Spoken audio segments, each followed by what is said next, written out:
up, Woody Nerdigans? This is the one and only Packer Girl 89 of Nerdigans, and today's Manga Nerdigan live reaction video is going to be for Kengan Omega chapter 190. So before I get into this recap and live reaction, let me just remind you to hit that like, share, and subscribe buttons. And because of course this channel, let alone this video, are not sponsored, if you love what we're doing and want to help keep this operation alive and kicking so we can keep bringing you more anime and manga content, whether it be news, analysis, or live reactions like this one, feel free to hit up our Cash App and PayPal. Links are in the description box below. So, well, this is the final chapter of Kengan Omega for 2022, and hopefully not just my last live reaction in general. That would really goddamn suck. So what we're going to do up in here is we're going to do the recap, the live reaction, our thoughts on the chapter, and our thoughts on the series in 2022, and what we're hoping to see from the series in 2023. Now, something that we are already planning to do for at least 4 Nights of the Apocalypse and Fairy Tail 100 Years Quest, and probably Chainsaw Man and Eden Zero as well, is we're going to do something called like a State of the Series kind of thing, where we're going to go over like the lore of the series that, you know, came out over the past year, because there's a lot to discuss for those series in particular. And if I feel like that's the case for Kengan as well, which I think it will be, we'll probably have a video for that as well. But anyways, we were getting into the fight with Gao last week, well, even more so with Gao last week, and let's be freaking real, Koga was gaslighting the fuck out of Gao. And that's how he got that fucking punch in. That was sneaky as hell, let's be real. Anyways, let's get to this chapter, see what's in store for us this week. And this chapter is titled Last Ditch Effort. Alright, let's see. Ooh! Dermion coming in with a bang! Look at this! We've got some nice aura going. The anatomical art looks good. Yeah. That technique doesn't spin from the elbow up. I figured it out. Hmm? Dude, now you're just gaslighting him. Like, you were just, like, using psychological warfare. And I swear to God, Gao, if you do not use another technique on Koga, I am going to be furious. Come on. He's tough. Gao's style. Ooh, Gao's style armor clad. Ooh, this looks nice. Dude, Ryuki looks good. I'm digging this. I'm digging this shading. It looks good. Nico style, adamantine kata. Is that technique like indestructible? Well, no shit, it's like indestructible. Indestructible came from that. Then how about this? Iron Breaker. Let's see if the Nico style adamantine kata Iron Breaker works. Ooh, did it work? For real? It worked one more time! Dude, it's not gonna work twice! Gao style Swiftfoot! Woo! Woo! This movement is good. Yes. Rakshasa's palm! Woo!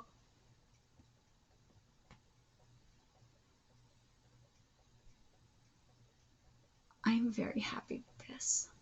This movement is beautiful. Now you got me questioning things up in here, Dermion. You do. Because, first of all, Dermion, I just freaking need to interview you, period. Because the interview I have with the mangaka of Tokyo Underworld, ooh, it is good. Just you guys wait. I'm probably going to cover it on my channel, too. I mainly did it for Bounty, but oh god, I have to cover it for this channel. It's so goddamn good. Seriously, though, I need to know, is this CGI or not? Not CGI, excuse me. Is it?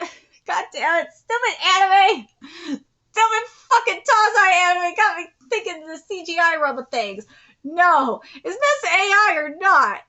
I need to know, because goddamn, the swirl is everything. This, yeah, it's 3D that I'm thinking of. God damn it, I keep thinking CGI. Blame you, fucking Tazai movie. That's horrible CGI. Not Berserk Bat CGI. But dude, this 3D effect is everything. That's why I have to ask if it's AI art or not. Oh god. It looks good though. Jeez. The ripples are coming off the page. That's why I'm like, yeah, I have to wonder if it's AI or not. I hit him. I finally killed him. Wait, what did I just... What did you just do? How did he get back? Didn't he take the Casa's palm head on? Indestructible. He's still not perfect. He's still not perfect at it, but he was able to reduce the damage at least.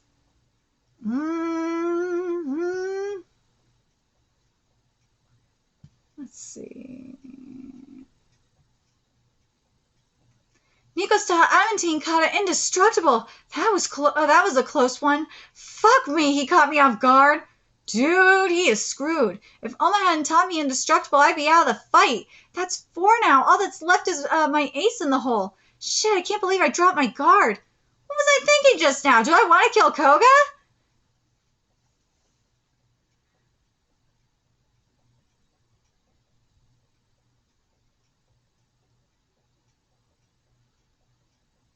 I can block everything except that rotating palm strike with indestructible. That means I need to focus on the match.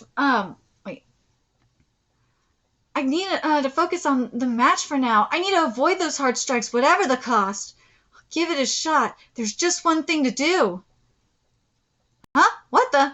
They both stopped their footwork. They're closing the distance. Are they gonna go for it? Woo! Indestructible armor class. Dude, this fail! Ah! That's right, folks. It's a slugfest. God damn it. Now you really got me thinking about Hajime no Ippo, because that's what... At the end of Hajime no Ippo, chapter 1406, which I covered, I think it was yesterday. Yeah, that at the end of that chapter, it turned into a full-on punch-out. Yeah, it's straight up fisticuffs up in there now. Now that's what we're getting here. We're getting fisticuffs. And I live. That's right, folks, it's a slugfest. What a turn from the dizzying exchange just a moment ago. Now it's a full-blown infight like you'd see in full-contact karate. Huh? He dodged it. Woof.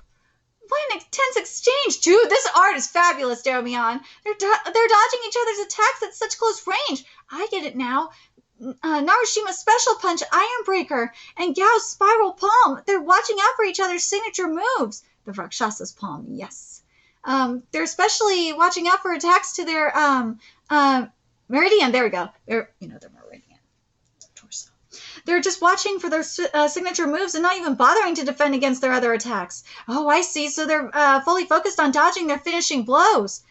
Ryuki's technique looks a lot like indestructible. No shit.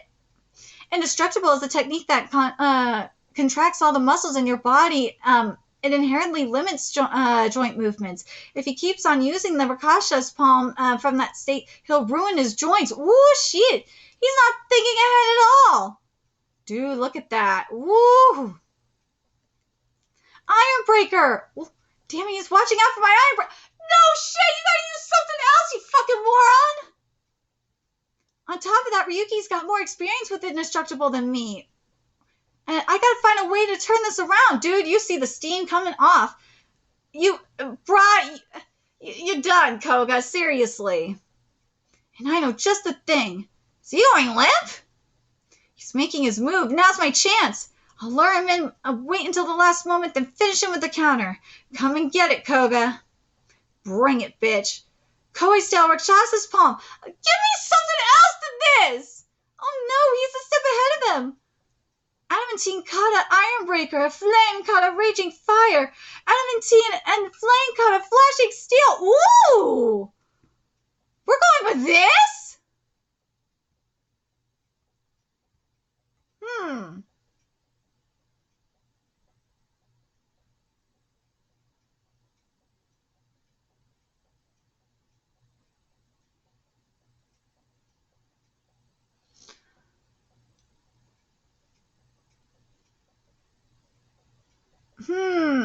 I'm trying to think how I feel about this one. Okay. Here's the problem that I'm having. Well, with Ryuki, I'm like, Ryuki is doing what he needs to do for the most part. I'm getting Ryuki, and I've been saying this, Ryuki is getting the combo, he's doing what he learned from Setsuna and making it his own. He's combining it with the Gao style, making it his own. He is, and I like the fact that there's consequences for what Ryuki's doing because he's using it consecutively, and he's being irresponsible with it, and it's causing his joints to fall apart. Then there's also the moment where he's like, wait a minute, what the fuck am I doing? It's kind of like a throwback to the fight with Naiden after he became the Omega. That is something I would like to see up in here too. And I'm surprised we didn't get it, is, you know, the moment his eyes turn Omega. But I guess Koga ain't worthy of it, and you know what? I'm actually fine with it too. He ain't worthy of the Omega-ness of it all. Nah, Koga ain't worth that shit. Now, the problem I'm having with Koga, and I've been having a problem with Koga, is Koga's just not combining the styles that he learned and making it his own. He's not doing that. He's not taking, like, you know, some of the other styles and combining it with the Nico style and making it his own. That is the major problem I think I'm having with this. And I think a lot of people in the Kengan community are just having a problem with. Now, the art is great as usual. I'm not having problems with the art. Sandrovich, this is on you, man. I just don't know what to tell you. This fight could be so much better. It is. It really could. And oh God. Is Koga turning into a soggy stew? Where what I mean is Koga can just do no wrong and he still wins? I don't know. Koga might be on the pathway to an Asagi stew. He maybe... Dude, fucking Asagi Blue Lock really pisses me the fuck off. Koga pisses me off in different ways, but not as much as Asagi Blue Lock. That motherfucker really pisses me off, because Asagi is straight up coddled. He is, especially as of late.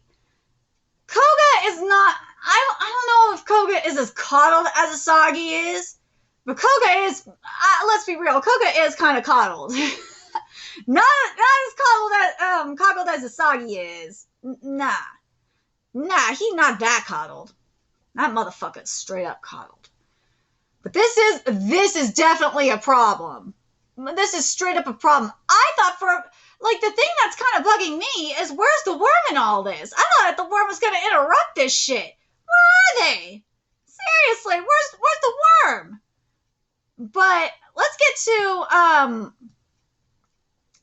where Kengan was at the start of 2022 and see where compared to where we are now. I think this is where we started, right? Hold on. Make sure I am right.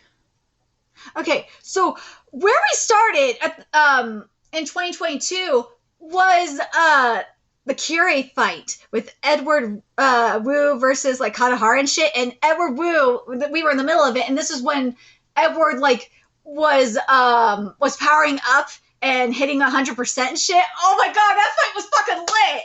Woo! We started off with a bang in 2022. And then what do we have after that? Oh fuck, I just had it and now it's being a dick. Stupid YouTube, I swear. Give me a second here.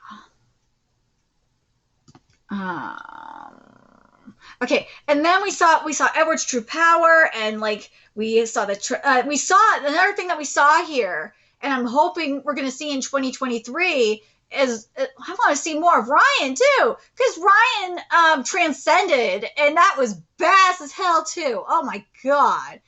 Then we, of course, had the death of Irio, which was very, very heartbreaking.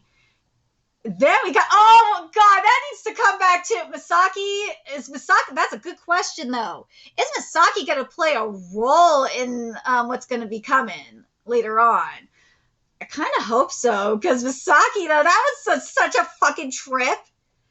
And then we had the war. on the worms declared. We had the Westward Revolution happen with Edward's son taking the fuck over. That shit was fire. Oh my god, that was fire. And we have that whole thing now with the connector and the other Nico and shit. And we know what's going on in the upper ranks with the worm for the most part. We know how the ranks work. We know the alliance that's going on with the Westward faction and the worm and the connector. But there's still one thing that we don't know yet.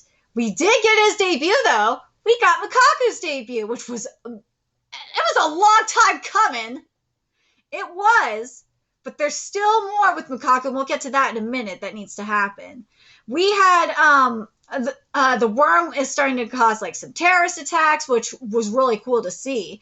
Then we got the interesting combination here going on with the Koya, my husbando Setsuna, and Ryuki, and they're just like taking out worms one by one, which I think is freaking awesome. I loved seeing that. I wouldn't mind seeing more of that, to be honest. Then you got again, we got the whole thing with the worm, and we found out the whole thing with Sia. Holy shit. Sia's connection in all this is insane. But the thing that frustrated me the most about this, the whole thing with Zia, is like, motherfucker, Zia was ready to turn. You could have gotten info from Zia, but you were fucking stupid and didn't do that.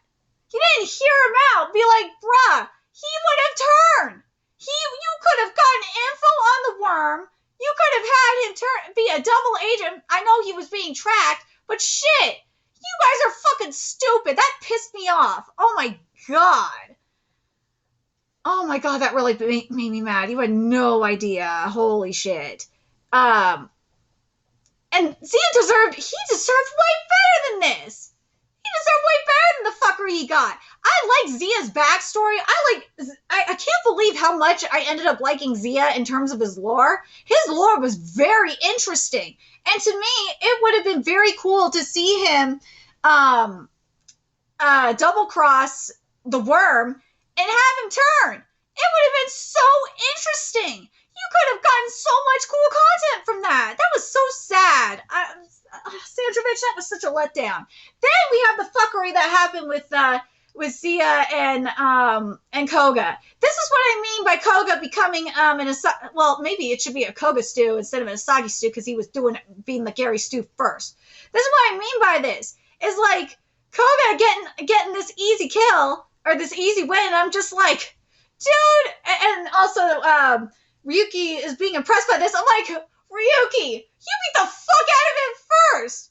Koga got to beat the shit out of him when he was like at half power. The fuck is this? Like, seriously. It'd be one thing if Koga was fighting Zia at like full HP and he beat the fuck out of him, but this was a bitch move. Let's be goddamn real.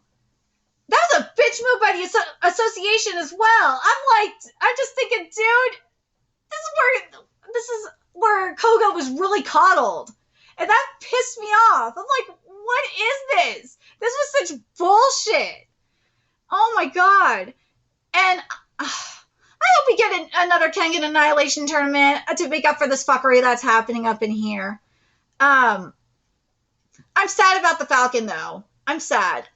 I really am. But I do like what we're getting, though, with what we got with Lido. That was everything. What we got with Lido was fire. Holy shit, I love that development so much. If we would have gotten something like that with Koga, I wouldn't hate Koga's character. I would be like, damn, that's awesome. This is what I want to see with Koga's development. That's what, in all actuality, if you would have given me that kind of development with Koga, I wouldn't be pissed at this. No. The thing is, again, with Ryuki is getting all the flaws. He getting the flaws that a character should have. That's why Ryuki ain't no Gary Stew. Do I think Ryuki should be written better? In some ways, yeah, but like when we got that Mikaku reveal, that was bomb, and that gave more depth to Ryuki's character. I think Ryuki, well, one, he's better written than Koga is, But Ryuki, there's still more, like, mystery going on there. So it's like I can't hate Ryuki's character.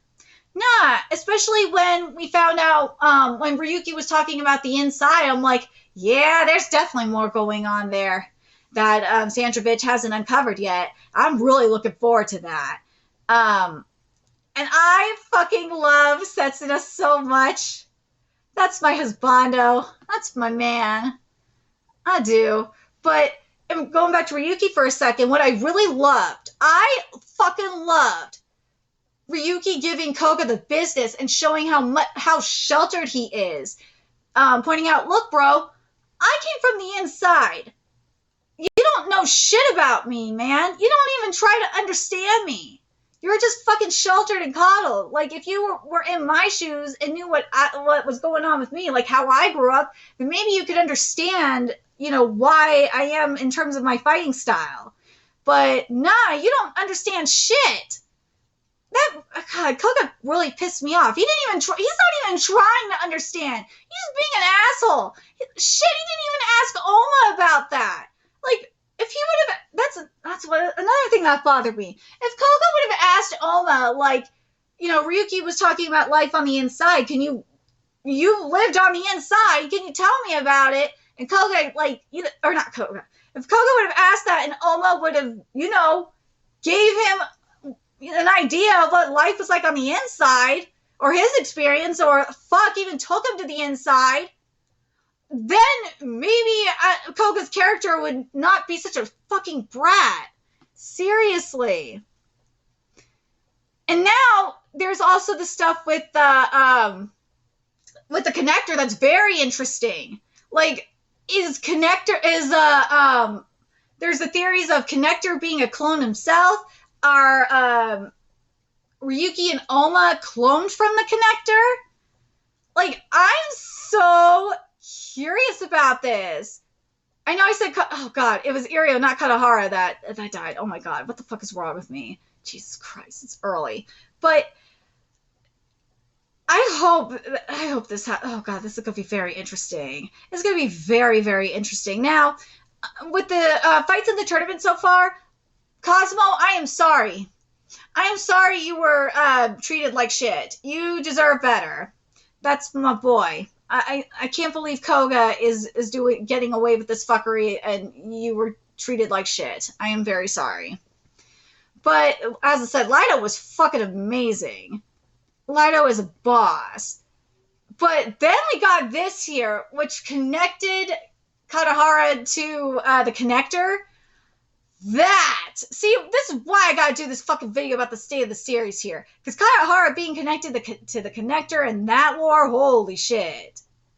Holy shit, that was amazing. Then we had that beautiful moment, and I found out about the AI art, with Ryuki, awakening. That was fucking sick. Oh my god. But the other thing that I really do like here is what Setsuna wants to do. He not only wants to get back at the other Nico, but he's fucking projecting. He's goddamn projecting his fuckery. He wants to be God. Yeah, he does. And now he's got Ryuki doing the same thing that the other Nico did to him in a way. But the other thing is, though, there's something else going on with Setsuna that needs to be explained. This kind of transitions into to my thoughts, what I want to see in 2023. So, and I've been saying this all fucking year. I want to see more of Mukaku. Now that we got his debut, we're probably going to see it. We need to find out, what Mukaku's connections to the worm are in terms of, the clones and all that. We need to find out, who the original clone is, obviously. What was the other thing I was going to say? We need to find out, how Setsuna found out about, Ryuki and Oma.